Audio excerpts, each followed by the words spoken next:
background. So we can start now maybe, and then Betty, when Betty comes in, we will include her in the discussion. If we wanted to make it a little, you're going to stand up there and talk? There's a microphone here. We expected you to sit down here. Well, that means that people in the back can't see me sitting down. I can't see you from here. We can stand and do it maybe because the seating is such, not a problem. We should be okay too. Let me introduce Corky first of all. Some of you may know Corky Lee, or he can introduce himself, right? I thought the video introduced me, that's why. He did. That's why we had the video up there also, so you get some idea of who Corky Lee is. And we are very honored to have him have his show here at RVCC. We were very lucky to be able to get the images here.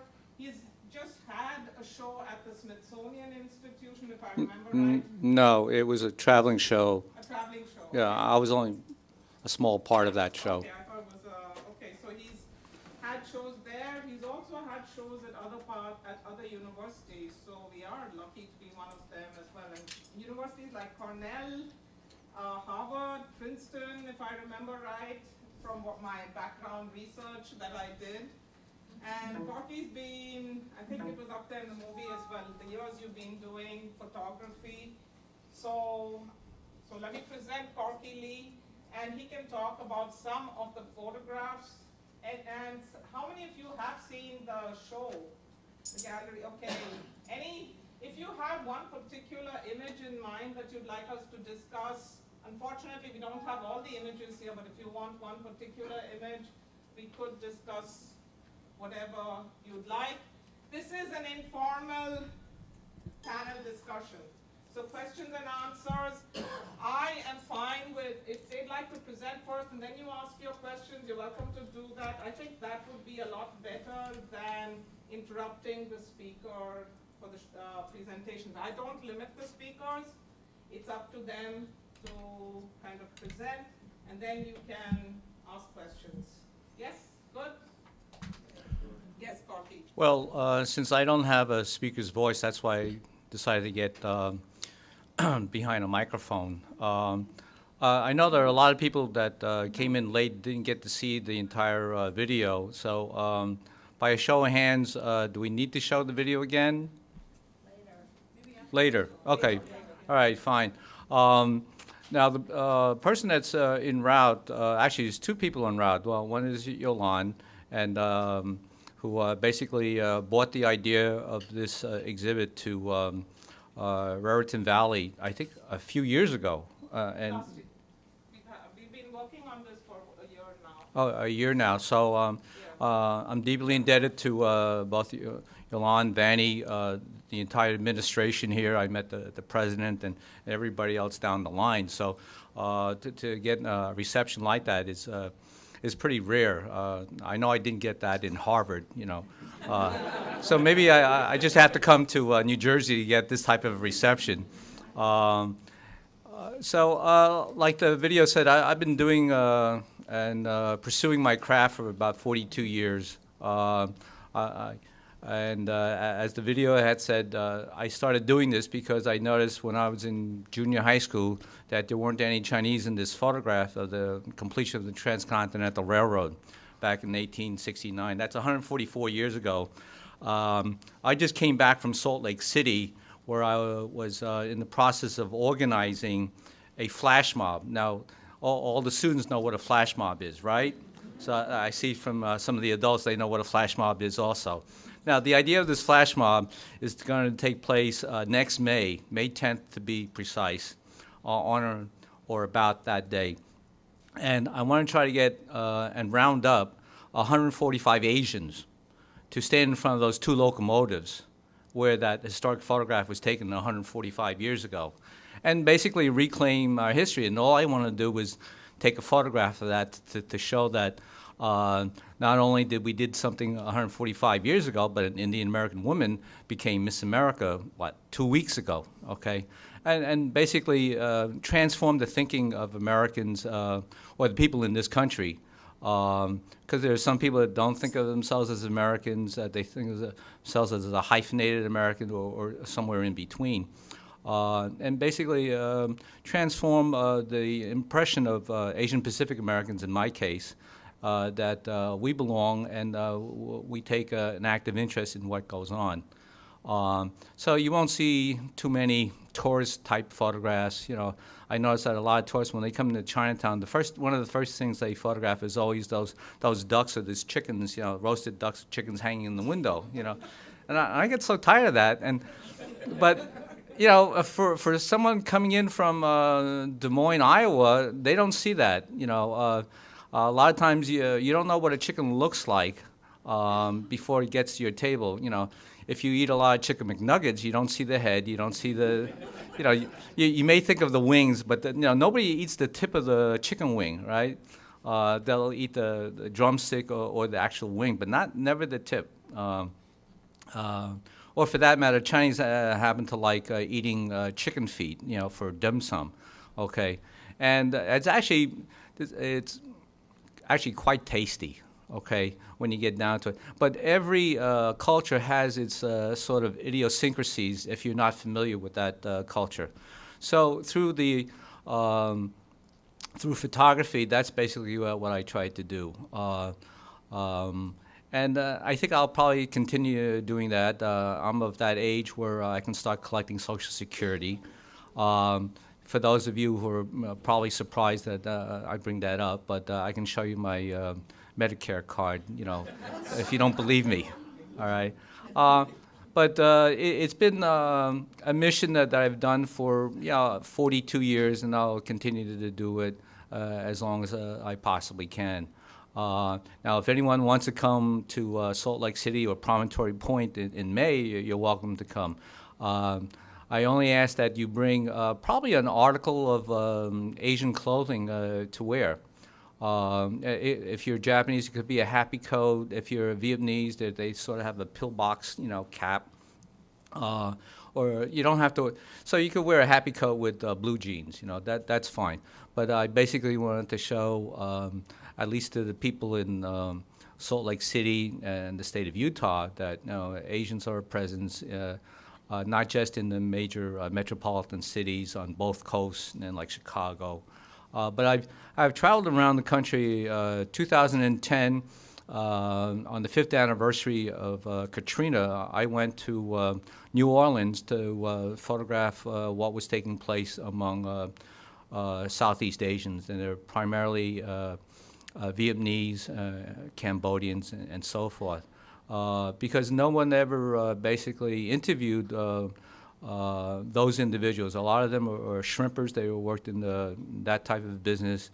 And one of the reasons why you don't hear about shrimpers, despite the fact that they comprise 70% of the population of people involved in that industry, is because the TV networks don't want to hire a person to translate into English and have subtitles on the bottom, because the networks understand that people don't like to read subtitles. So if you're Vietnamese and you speak with an accent, you're not going to get on TV or in the news. So I look for stories, you know, like that. Recently, I was also in Oakland, California, because I had found out that the last reunion of Flying Tigers.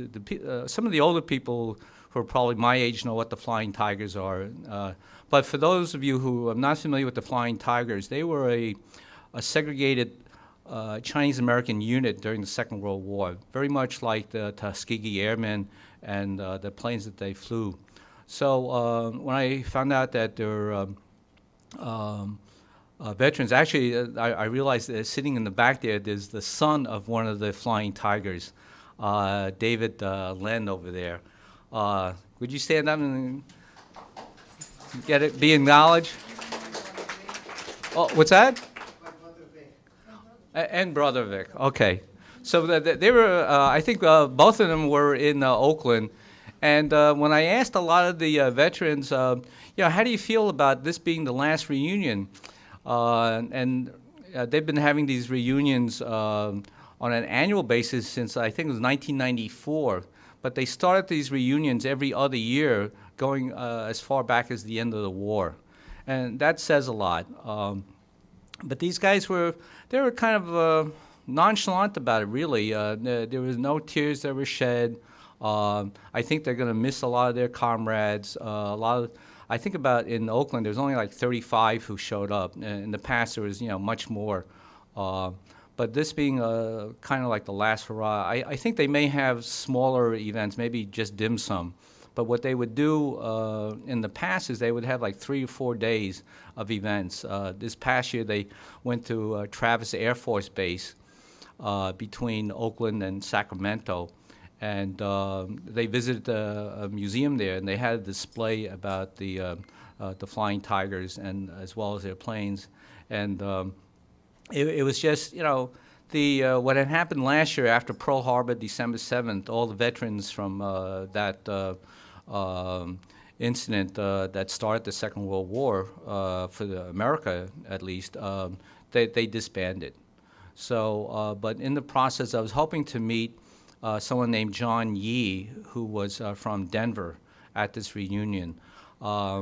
He didn't make it. Nobody really knew who he was. So after I left Salt Lake City, I flew into Denver, and I asked people there. And they said, oh, yeah, sure, well, we know this guy, John Yee. He's in his 90s. He was in the Flying Tigers.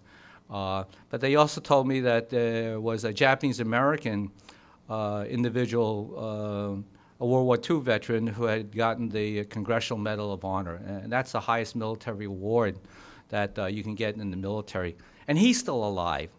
So if I go back to Denver, no, this is glass. You generally knock on wood. That I can still photograph these guys and tell their story about what they did as part of America's Greatest Generation. So those are some of the projects that I've worked on recently. Another reason why I was in Denver was I was looking for another venue to exhibit my photography. And they looked all over the University of Colorado. And the only place they had for me was on the medical campus of the University of Denver. So next fall, this coming May, April, March and April, I'm going to be exhibiting in the medical campus. So I may have to rethink what kind of photographs I want to do there. But the video had said that I had worked on a street fair that begot a health clinic that still exists today. So I may pull some of those photographs out of my archive. And one of the questions I always get, well, how many photographs have I taken? And most people think that, over the years I must have taken 1 million photographs. So being the Asian that I am, not necessarily mathematically inclined, I did a calculation of how many photographs. So I figured if I took 10 rolls of film, this is, for those people who are not familiar with film, 10 rolls of film and 36 exposures, and I did that every week because I had to support myself other than taking photography. It would come out over 42 years. It's just under 800,000, so I haven't quite hit that. So I think I need probably another 15 years to hit 1 million. Okay, and to that end, I have to find a place for all these images that I've taken because for some reason or another, if I take a photograph and I've exhibited it, I remember, really minute details about that. So, but if you're the defendant in court, you don't want to have me, stand and testify against you because I'll pick up a lot of details. But my photography has also been has helped my episodic memory. Okay, when I started photography, probably well into it, I would remember a lot of details. I think one of the things that I'll remember about Raritan Valley Community College, the atrium and the gallery over there is how hard it was to find parking. All right. And then when I walked into the gallery, I'm pleasantly surprised with all this historical information. And I think that both Vanny and Yolan get a lot of credit for that because I know that they were in the NYU library copying the historic documents that you see there. They even came across an Associated Press photograph that I took in 1982 about, I think it was International Women's Day, right? And I was surprised, yeah, I was surprised to see that. So, you know, I think if you Google my name, you see a lot of photographs. You know, I probably will remember some aspect of it. But if I didn't take the photograph and I get the credit for it, I will try to let people know that that's not my photograph, and you know, you should find out who gets the credit for that. So, Jesus, you know, it's a good thing we brought in those 12 chairs in the back. This is practically a full house here. And Yolande and Betty still hasn't arrived. But, oh, okay. Yeah, but yeah, they're going to have a hard time finding parking too. So that means I have to, you know, carry on. Vanny, do you have anything to say, or does anyone else? Well, I mean, I guess I'll answer some questions at this point. Questions now, if you'd like to, with Corky, and then Barbara can take over. I'm just moderating. Oh, okay. We'll take the first one over here, this young gentleman. Who named you? Who named me? And your first name, is it Chinese or American Chinese or Chinese American? I would say it's probably more American Chinese. When my father came over, this is 1929. It was like he tells the story. It was 2 weeks before the Depression hit the stock market. All right, and he went to learn English in a Sunday school in Baltimore. So he had only 2 English classes. And between 1929 and the time that he got drafted into the Flying Tigers, you know, when America got into the war, he had worked in laundries. He was actually, my dad was an arc welder. He learned how to, you know, weld aluminum, and that's how he got his sergeant stripes. But the name on my original birth certificate, it's actually been changed 2 times. The first time was 1956 when they had the Chinese Confession Act. That was because the federal government found out there were a lot of Chinese who were in this country illegally, okay? But the Chinese were the first and only, if I recall, I think it probably affected Japanese later on, but the Chinese were the first to be excluded from immigrating to the United States in 1882. And it wasn't until about 2 years ago that both houses of Congress finally apologized. And that was because of one Congresswoman, Judy Chu, who championed that. At this point, they're trying to get President Obama to officially apologize. You know, Bill Clinton apologized for the acquisition of Hawaii during his term when he was in office. But so the original name on my birth certificate was Lee Young Cork. So that's where you get the Corky from. By the time I was in junior high school, I had a German schoolmate friend and a Jewish. The Jewish friend of mine was Krumholtz. I came up with the name of calling him Crummy. Okay, and John Krause was the German fellow. We just called him Kraut. We didn't, you know, understood anything about racist, you know, terms, you know, but you know, I was thinking of sauerkraut, you know, that's why I came up with kraut, but you know, in my defense, looking back at it, but so it was like 1956. I had to change my name, but my 3 other brothers' names were John, James, and Richard, so very, you know, anglicized Christian names, but mine was Lee, which, you know, you could spell it Leigh, Lee, you know, and so forth. So when we changed it, I became Lee Young Cork, all right? So it wasn't until after my mom passed away, right after Hurricane Sandy, that I decided to change my name, because I didn't want to do it while both parents were alive, all right? So I changed it to Corky Lee, because everybody had been calling me Corky since the time I was in junior high school, pretty much. So I basically waited, you know, But in the meantime, until that time, I was basically undocumented. You know, I couldn't fly on planes. I was undocumented. So I understand how it is for immigrants who come here, that they may actually be in our midst. You know, they may be undocumented and attending Raritan Valley Community College. So I understand, that emotion and the intellectual stuff that goes into that. So that's why I became Corky Lee. So I don't think you'll find anything, if you Google any of my legal names, you'll find anything about me, unless it's in the FBI files or, Okay. So that's a long story made a little bit shorter. Anybody else?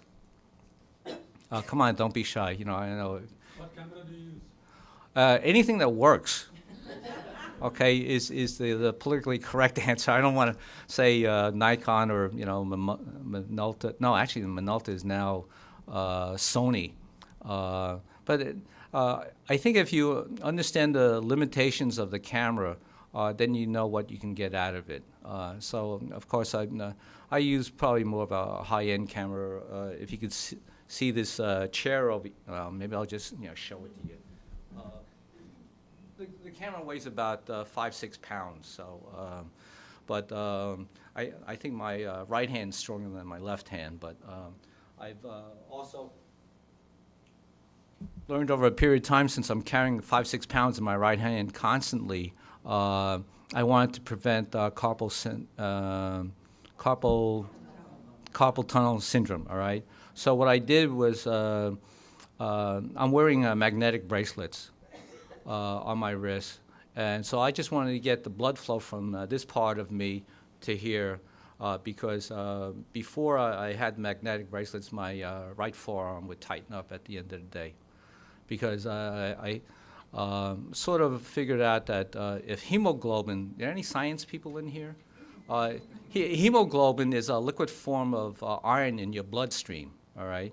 So if magnets are attracted to iron, then I'm using that simple principle. I don't know if there's any scientific evidence to that, but I know that I prevented carpal tunnel in that manner.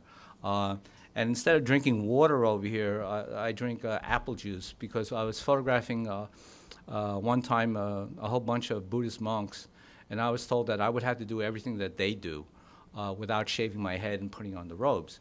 So they made me drink this apple soup. Okay, now apple soup, is also practically an oxymoron for most people, But they would put red dates and some other Chinese herbs, but the main ingredients were apples. So, of course, I asked as a journalist, why are you drinking apple soup? And they said, well, we have to chant for long periods of time the next day. And if you ever listen to Buddhist priests chant, they chant in a monotone, and they don't stop. They could do it for hours. And they could do it for hours because their throat doesn't go dry, all right? So in my photography, I've learned a lot of things about Asian culture and Asian Pacific Americans, and I see that Yolanda is here, so I trust that Betty is close behind? She's close behind. Okay. But Betty is 99 years old. 89, I'm sorry. So treat her with 89 years of love. She has to go to the bathroom. She'll be right back. Okay. And when she comes out, it's my turn. I'm right behind her. Well, Yolanda, why don't you give an introduction to Betty? Yes. Because it's time for me to drink some apple juice because my throat is going dry. I want to apologize, but I didn't remember that all this stuff was happening in Manhattan with Obama and this and that and this. So we were like, I was like, there are police on the rooftops of all the hotels. It's like really. So excuse us. Why don't you take the mic, Yolanda? Yeah, take the mic. What am I going to say? I don't know. Okay. Yeah, you can do We the have the introduction of catalogs. Betty. The catalogs have arrived also, and we'll pass them out. Yeah, and I'll do an introduction of Betty. And I want to thank you all for coming. It's really nice to see a packed house, because that means you're really interested. This exhibition started off many, many years ago. I wanted to do a book of Corky's work. Well, actually, when you read the catalog, you read some of this. I first met Corky, I think it was Grand and Bowery, somewhere around there, and I think there was some kind of police action going on. And I saw this guy shooting, and I was also shooting with my camera. So I said, what? There's somebody else. It was somewhere around there. Yeah. I had not seen other people of color, especially Asians too, shooting. And I was like, wow, it's a Chinese guy. He's shooting. So I went up to him and I said, Japanese. No, you were Chinese. You had to be Chinese. I said, what are you doing here? And he said, oh, I'm taking pictures of this, you know. So I said, I introduced myself, and then we both went back to it, and we didn't see each other again until, that was in the 70s, and we didn't see each other again until the 90s. So You also it was bought just one of my shocking. photographs, too. And I bought one of his at an auction. I was the highest bidder. It's in the show, right? Yes, it's in the show.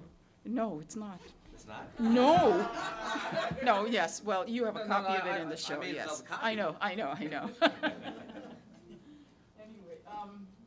Anyway, over the years, you know, I've been working with the Asian American Art Center in Chinatown, and our paths would cross all the time because he's also a good friend of Bob Lee, who runs the Asian American Art Center.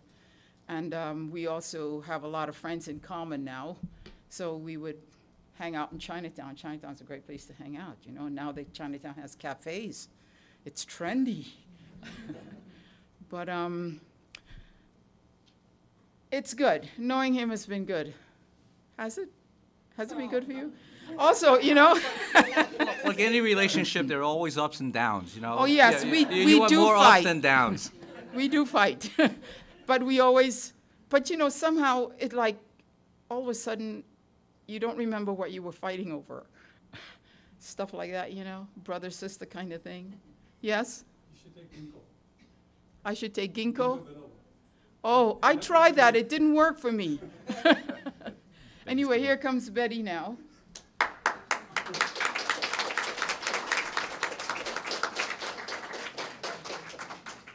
Does Betty want to stand or sit? She's going to have to sit, yeah. We're going to let Betty sit. But first, let me. Hi, everybody. I love this woman. We apologize for being late. This is Betty Lee Sung, one of the most important women or persons in Asian American history. And she's written many books about it, and she's a emeritus, you know, and she's just fantastic.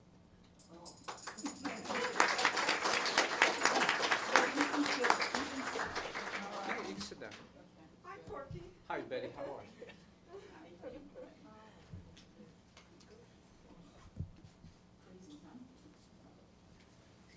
Is the mic working? Yeah, it's working. Yeah, we tested it earlier. Somebody else is coming? I had thought there were, but no. You can go ahead and start. Should I introduce you formally, or would it be okay? Oh, someone else. Thank you. So I guess everyone's sitting down, and very briefly, I know Yolande introduced Betty Lee Sung. I did a little bit of research. If you Google search her, you're going to find a lot of information. She is the founder of Asian Studies, to be honest. I think, if On I the remember East right, Coast. On the East Coast. on the East Coast, but that's good. We are on the East Coast, anyways, right? City College of New York Right. is where she started teaching, and the result of her writing a book called Mountain of Gold Right. led to them introducing Asian Studies at City College of New York, and she ran the department for years till she retired. Betty is a sociologist, did sociology and economics, correct, at the University of Illinois, if I have my facts right.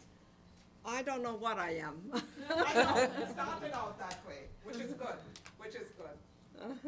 So I just wanted to give you, and she's written about 7 books now so far, if I have my facts right. She's written about 7 books all about Asian. She actually revived or started doing Asian history in the background of the Chinese, Asians in the United States, and changed. There's a whole collection in the Library of Congress named after her collections, and there's a collection there with her name on it. So I just want to let you know, we do have a famous person here. So, do I respond? Yes. Oh. It starts, Number one is, can everybody hear me? Because I have a hearing problem, and I probably can't hear you. So you have to speak very loudly or speak with a microphone for me to hear the questions. But let me say that I'm an old person. So I've lived through everything. I've experienced it firsthand. I've taught it, and I've written about it. So I think Asia today is very, very much in the news. It will be the country to watch for the 21st century. Is this the 21st century? Forgive me if I sometimes go off because, as I said, old people tend to do that. And so that I know, I didn't realize that I would be talking at a college, but when I went back to Illinois, the dean said to me, do you know that at Illinois, Mandarin Chinese is the first language selected by all the students, and they have 42,000 enrollment. So there are a lot of people taking Chinese, and I think that Asia will be the continent and the country that you will be looking at, and that is the country of the future. Now, let me say a little bit about my own background. I think I have lived through the period where we were one of the most despised minorities in the United States.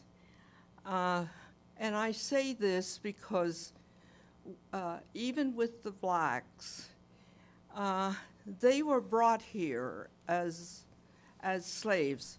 But for the Chinese, we were forbidden to come into the country until 1943.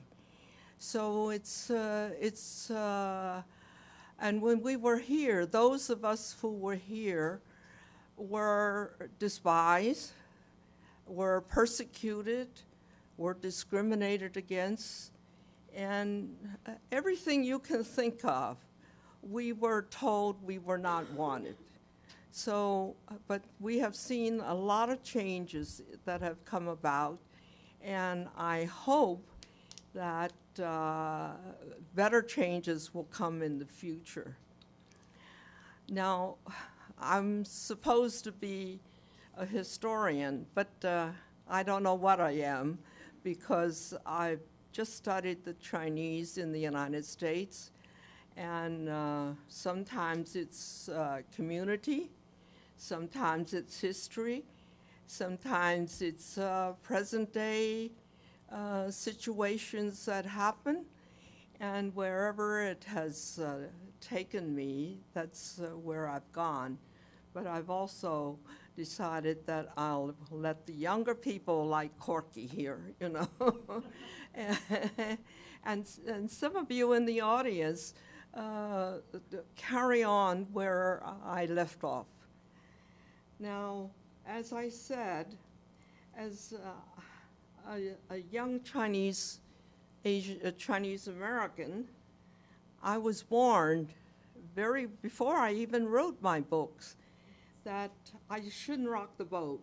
And for goodness sakes, don't tell them our secrets, because if you tell them, you're going to get into a lot of trouble.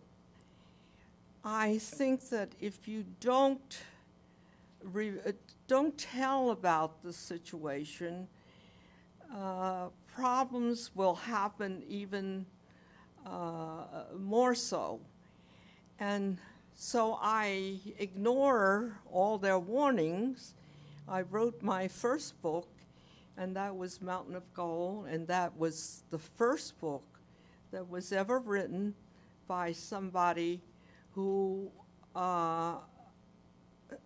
wrote from the inside, somebody who was Chinese American. Oh my goodness, I see people that are that I recognize here. So I was told I would get into a lot of trouble, and I did get into trouble. But anyway, but I think that race relations have now become better because some of it was revealed. In 1964, the public schools were segregated. And I was brought up in Washington, D.C., the nation's capital. It's also a southern city where segregation is practiced. You wouldn't think so, but it was. And the black kids, I remember, went to inferior schools, and the white kids went to better ones. As one of the few Chinese Americans in the city, I think there were only about 6 families in all of Washington, D.C. And so we went to, and there were very few kids, so we went to the white schools. However, I don't recall ever being invited to any homes. We never went to a playground. We never went to a swimming pool. We never went to a movie. I don't remember ever playing with any white kids before. But we had our own brothers and sisters, so we played with them. I still remember when I finished college and I was working for the federal government, and I was in charge of special events, and Lake Tahoe, I believe it's in Nevada, or California. What do you remember? It was in Nevada. I remember making reservations for the place, and I said, I want 2 reservations, and one was a white guy who was the cameraman and the microphone guy, and myself. And when we got to Nevada, the reception desk said, "We can't take you." They took the white guy, but they said to me, "We can't take you." And here I was, dangling, not knowing what to do, but I finally went to a place, and nobody took my suitcase, nobody took anything, and that's how I remember being discriminated against. So for ourselves, we never thought of growing up in the United States and having a future in the United States. We always bought everything that was what do you call it, portable.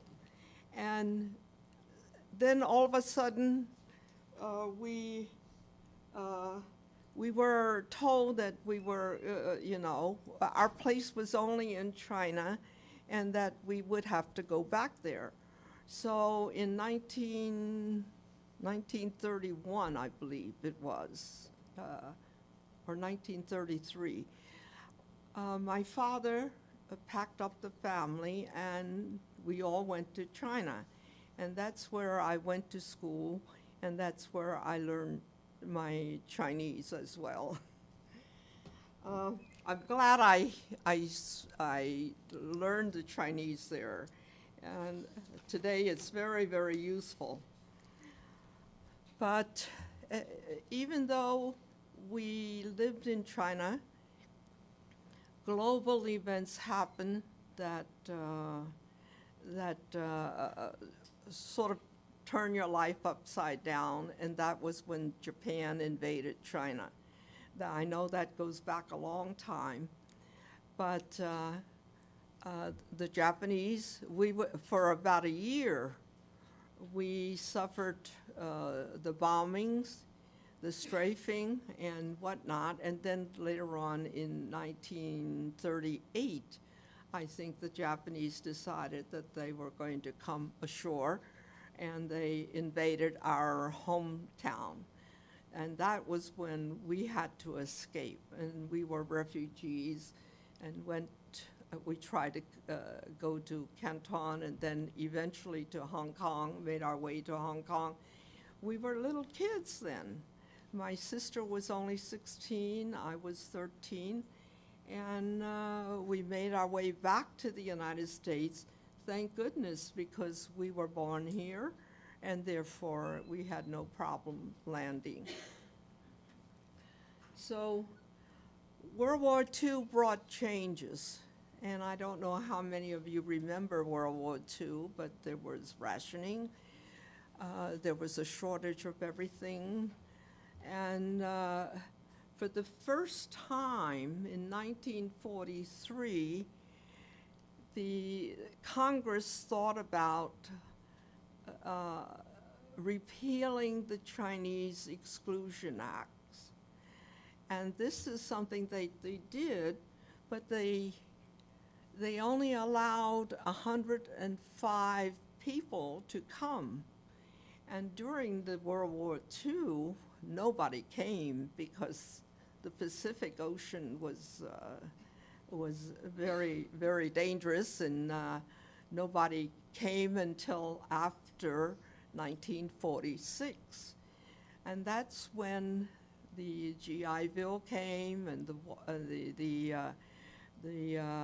those who had served in the Army could bring their wives, but we still had the 105 quota. How many people realize today that we all talk about Hispanics and other minorities, but the largest immigrant group to the United States today are Asians. And this includes not only the Chinese, but something like 21 Asian countries. For instance, Bangladeshi, Koreans after the Korean War, Vietnamese after the Vietnamese War, and the Koreans after the Korean War. So that today, even though we don't realize it, Asians are actually the largest immigrant group coming to this country. I don't know how many of you realize that. Let me see. Let's get back to the Chinese American scene. Right after college, I was not very much aware of the treatment of Chinese Americans. I did know that we were confined to 3 types of jobs. One was laundry, and one was being a restaurant owner, because somehow or other Americans like Chinese food. And the other was very seldom, not too often on the East Coast, but on the West Coast, there were small groceries, mom and pop grocery stores. There were very few women in the labor force. It was only when I went to work for the Voice of America that I discovered how demeaning the Chinese were thought of.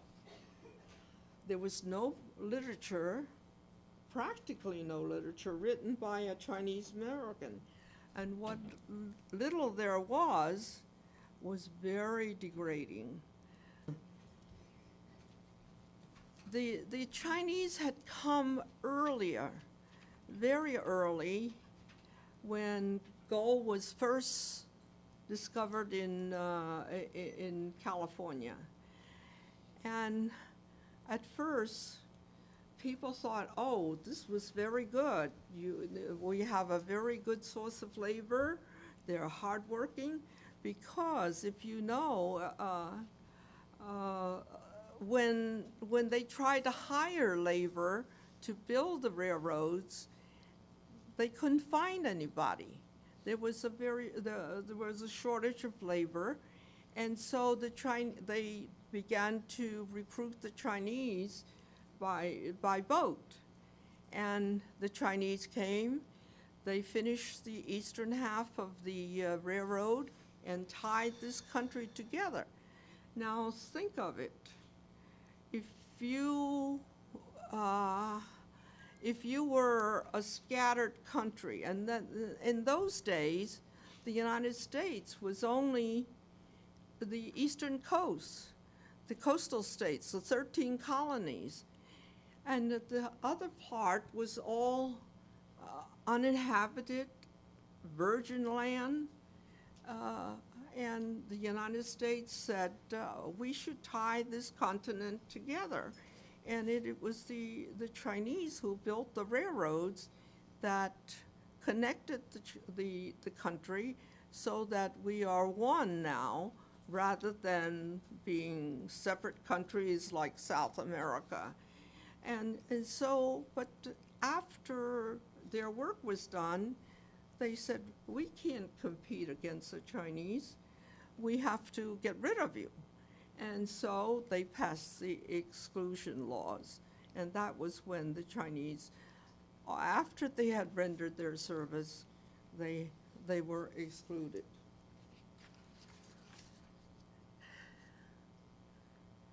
So from that, let me see. So that was when I started to write the book in the 1950s. And it came out in 1967. And so, that book led to the initiation of Asian American Studies at City College of New York. And that's when they said they wanted to teach it, because Black studies was being taught and Puerto Rican studies was being taught. So the students all asked for an Asian American studies, and that's when I went to teach Asian American studies, and that was the first course ever initiated in Asian American studies east of California. And that's then when I got in, began to do more research. My students did more research, and today we have a very, very well-established Asian American Studies program throughout the country. And I have to say that my alma mater, Illinois, University of Illinois,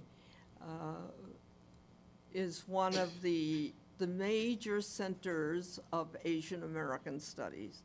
And I always wondered, how come this Midwestern country, this state, could establish such a large Asian American program when some of the other states don't even have anything approaching Asian American studies.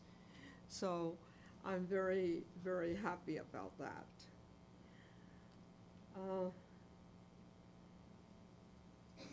Now, like I said, for 22 years, I taught in the Department of Asian Studies, and I became chair of the department, and I retired back in almost 20 years ago. But they now don't have any Asian American studies at City College, but other colleges at City University do have. After I retired, then I thought somebody should carry on my work. And that was when I started the Asian American Research Institute.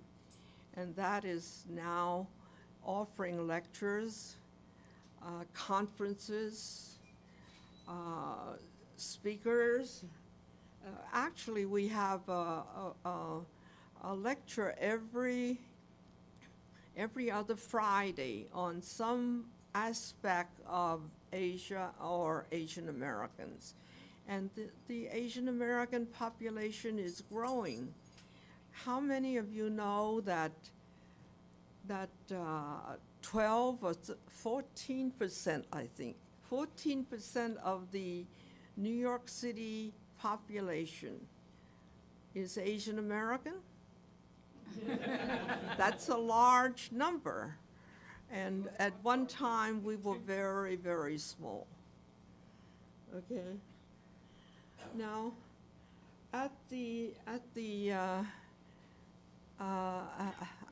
Research Institute, we now have a publication called the CUNY Forum, and it's starting to give articles, interesting articles on Asian Americans. And the editor asked me if I would contribute an article to the second issue, and I said yes, I would. And he said, well, what do you want to write on? And I said, perhaps I would like to write on some of the more recent issues that are confronting Asian Americans. And they were very different from the ones that I taught, because when I taught, I said, oh, we should know a little bit about our history. We should know a little bit about immigration and the laws that affect us. We should know a little bit about our community and the problems we face. And we should know where we're located, the demographics. So, but those are past issues. We don't talk about them anymore, but there are new issues that have come about. And one of them is our identity as Asian Americans, and discrimination in the sense that we are no longer, we don't have any problem getting a job, finding a place to live, doing some other things. We are accepted into society. But the thing is, we are now confronting a different type of situation, and that is, let's say, instead of the white population, we are now considered, opponents of the minority population, the Hispanics, the blacks, who now consider us as model minorities. And here is an example. In affirmative action, I don't know how many of you know that affirmative action was instituted as late as 1972. And the idea was, did you know that at City College, you look at the picture of the graduating classes, and they're all male. and they were all white. But then in 1972, the blacks said we had no opportunity. Nobody would accept us to go into a college. And so they asked for affirmative action. And so the United States Congress passed the law called, maybe it wasn't a law, it was a presidential executive order. And that said that you had to admit blacks and minorities into the college. Well, today, in order for, you know, the Asians have always valued education. And so no matter what they did, they always say, like myself, we would say we would go get as much education as we could, because we could always go back to China. But for the other groups, this wasn't true. They had nowhere to go.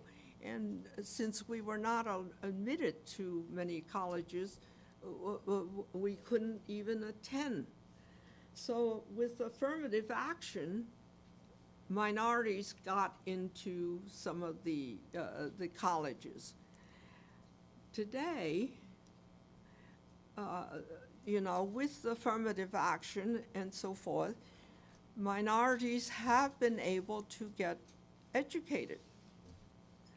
But it's gotten to the point where Asians now make up a large percentage of the colleges. For instance, at Harvard and at Yale and at MIT, they're over 30, 40, 50%. At Stuyvesant High School, they're 57, is that right, Corky? Like 60% of the people are Asians. And people will say, how come the affirmative action doesn't work here anymore? We have to restrict them. And so Asians have to be at least how many points higher? I have the figures here.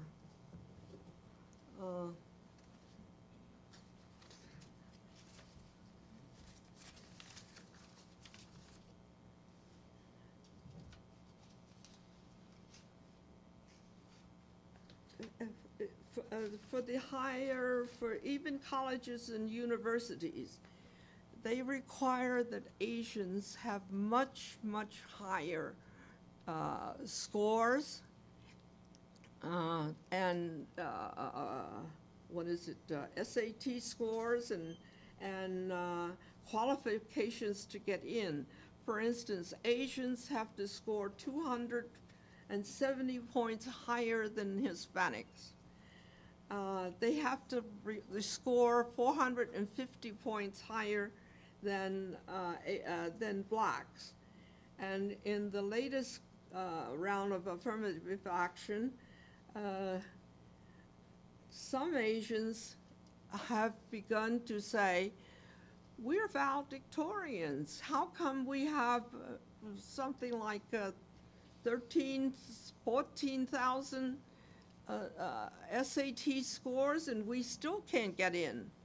And so, but they require Asians to have much higher scores. And so some Asian organizations will say, you know, maybe we don't need affirmative action, and they've been fighting against affirmative action, whereas once they asked for it. And this is something that has changed for Asians. Another example is when they buy into homes, and Asians will consider one of the main things about success is that they can buy a home. And so they can buy into homes, and I heard this myself with my own ears one black woman said, how come they can buy a home? They've only been here a year or two, and they can buy a home. I've been here all my life, and I can't buy this home. And so it's gotten to the point where the opponents of Asians have turned from being white to being other ethnicities, blacks, Hispanics, other groups. And so we're sandwiched in between. What do we do? This is something that is a new issue. Another issue is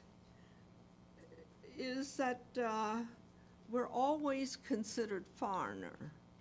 When you look at me, you say, I'm a foreigner, but I'm an American.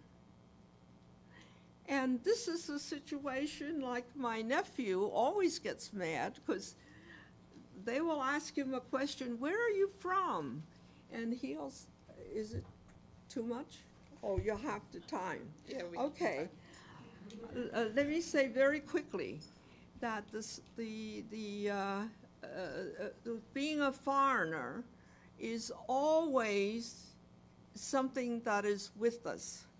And I think when you look at me, you will always ask me, where are you from? And if you say, I'm from Ohio, they'll say, where are you really from? And my nephew says he hates this because he's never been to China. He doesn't know what China looks like. And they always want to know where he's from. And if he says, I'm from Hempstead, they won't accept it. Now, the third thing that I want to talk about is the large number of intermarriages taking place. And when I did a study on intermarriage, there were very few. But later on, there were, nowadays, the latest statistic out is that it's almost half of all Asians will marry out. And so in a few more generations, we may disappear. And another thing is, children from other countries, maybe they're half Asian, half white, or half black, half Hispanic. These people may have fought in Korea, in Vietnam, in Japan, in other places. They have sired people that are children that are half and half, and these are all coming to the United States now, and this will mix up our group so that eventually we may not be all Asians, but we will be a mixture. I had to cut short my talk because Time. I think of We're time running limit. low on time. Thank you. So I should say eventually we'll all be Americans. Yeah, we'll all, Not- eventually we'll be all, I hope. That's the way I see it. Does anybody have any questions? Or is there time for that? What I was thinking is if Barbara could present and then we can do the questions. Oh, I'm We sorry. We started That's a little okay. late. So we do have another perspective, not Asian in the sense of not Asian American, but Barbara is a professor of sociology here at the college. Has been working for years with Asian American, history, or I should say, the internment camps for the Americans in the Philippines, and was comparing it with the Japanese internment camps here. So that's what she's been doing, and also with the East-West Institute in Hawaii. So she has a short presentation. I want to come. I do have to say that I take exception to what was said about affirmative action, but this is not the time or place to address that. I want to talk about Corky's work, and I want to talk about it because of how my students respond to it. I teach a class in American Minority Relations. Largely, the student body is made up of criminal justice majors. As a group, without stereotyping, they're not a group that is appreciative of art. But I gave them an opportunity. I said, please come to the show, and for a mere 5 points extra credit, if you will pick a photograph and just write a paragraph. I want to know how it touches you, how you feel, what you think about it, any emotion. I want a visceral response to this. And so I asked them to pick some photographs, and I was so, I need the mic. I was so pleasantly surprised. A number of my students came up to me and said, you know, I didn't even know we had a gallery here. I said, well, now you know. But as we walked around through the show, it was just, I was just so overwhelmed with how excited they were, a group I never thought would be exciting. So I think the power of pictures are important. I first became interested in Asian studies when I took a course as an undergraduate, a 1-credit course titled The War in the Pacific. And one of my bucket items is to write a book on We Were There, a story of World War II, where we look at the diversity of people who fought for this country. You know, I grew up, I'm a little younger than you, I'm eligible for Medicare next year. This is the Gero group up here.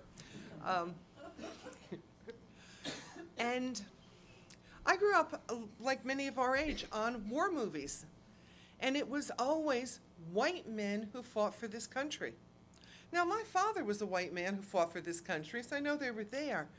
But how do we shape our impressions of people, not just by what we see, but by their invisibility?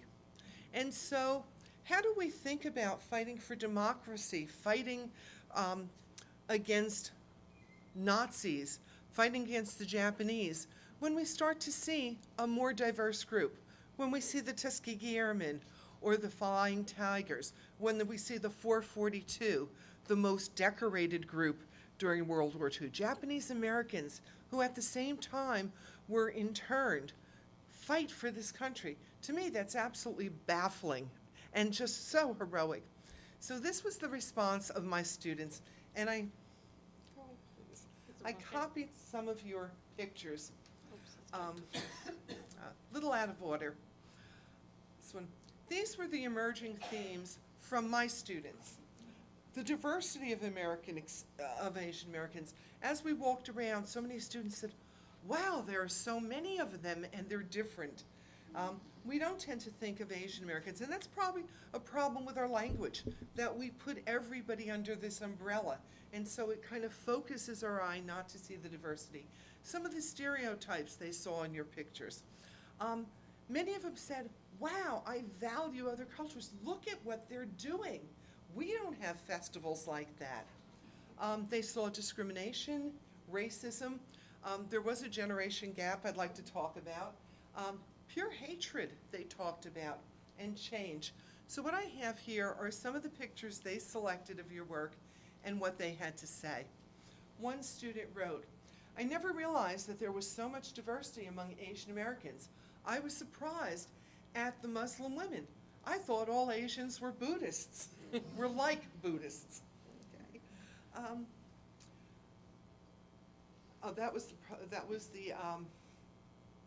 I couldn't find this picture. I didn't take a picture of that. On stereotypes, Benny Hom was one of the first responders to the attack of 9/11. I found this interesting because when I pictured the firefighters of September 9th, I remember white fighters, and he underlined this, and the famous picture of them holding the police, holding the American flag. Another student wrote, I felt that while the World War sequel had ended and friendly relations were beginning, we still looked down upon the Japanese. You can see by the racial drawing of a Japanese soldier with slanted eyes, sharp fingernails, dark shadows around the face, and the racial name of Japs. It's sad that we group all the Japanese as the enemy and not the few that led them. I think the people in the back may have difficulty seeing the screen because It's there's on the light on right. the screen. So can we just turn the lights off here? It's okay? It's okay? All right. Okay. The value of differences. The picture gave me a good idea of how much more festive and meaningful cultures outside of America can be. I believe that we would benefit from other cultures if we were not so prejudiced. The generation gap. This one was interesting because not only did a student write about this, he wrote, "I don't know what the big deal about this is. The guy is metrosexual. What's the complaint about?" And I said, you know, many people perhaps who see this as a negative stereotype are older, and we don't even know what metrosexual is. So clearly, there are generational differences in terms of how we respond. The photograph shows how their discrimination was. I quoted them directly. It was interesting to me because I know it pitted working people against each other. Okay. And again, the idea of American manhood, that image, versus Asiatic coolieism. This picture made me feel very sad because a police officer shot a little boy who was playing with a BB gun. It is disturbing that a person who is to protect people killed an innocent child. I was surprised that the family did not press charges. And as we walked around, he said, any other group would have. I said, well, let's not stereotype. But he found that interesting. One student actually picked the 3 pictures, and he said, these pictures were interesting to me because I didn't think that Asians protested like some other minorities in America. So again, we see diversity, we see, I couldn't find this picture. This was of the executive order, and I think I didn't take the picture because I have one in my own file, and I didn't think anyone would write on it. Picture was very interesting due to the fact that it was a picture of the executive order to place Japanese Americans into camp. It was also shocking, BC, we see the generational gap, during that time because the Holocaust was occurring, and to think that a part of it was happening here is sad. On racism, both struck me as shocking and racist. Both works show and encourage the public to hold back their eyes to see the corners, to see as the Asians see. Always a physical gag when we were children. And he talked about, as we were walking, he said, I remember we would make fun of Asians by going like this. So he made a personal connection. It shows a white male and a Muslim male and asks, who would you rather buy gas from? This is interesting because that's my spelling, feel it displays how many Americans view Muslims in society. On hatred, what a terrible thing to read. A man who looked Muslim after 9/11 was shot at his gas station. Makes me feel ashamed that people can be hateful of people we don't even know.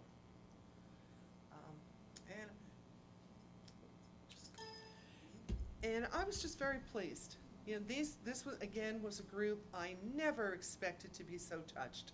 And yet they saw the pictures.